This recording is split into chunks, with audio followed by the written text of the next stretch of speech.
జనీయం ప్రసన్నాంజనేయం ప్రభాతవ్యకాయం ప్రకీర్తిప్రదాయం భజే బాలకృష్ణం భజే బాలగాత్రం భజేహం.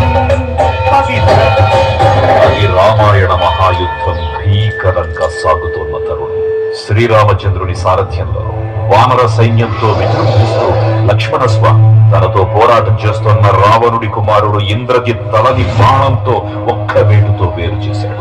ఇంద్రజిత్ మరణవార్త విన్న రావణుడు ఆవేశంతో ఊగిపోయాడు. ప్రతీకారం కోసం పాతాళ లోకాధిపతి తన సోదరుడు అయినటువంటి మహిరావణుడి సహకారం కోరాడు.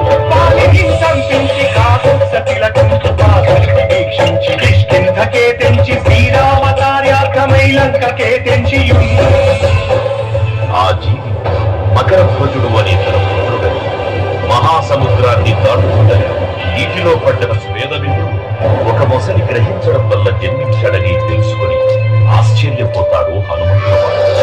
బ్రహ్మాండమైనట్టి ఆ శక్తిని వైచి ఆ లక్ష్మణం మూర్తనుందింపగానప్పుడెంపురానందమయ్యుండ నవ్వేల నుండి భీషణుడు కంటోడు వచ్చి పట్టాభిషేకంపు చేయించి సీతామహాదేవిని తెచ్చి శ్రీరామునిచ్చి అంతున్న యోధ్యాపురించొచ్చి పట్టాభిషేకంపు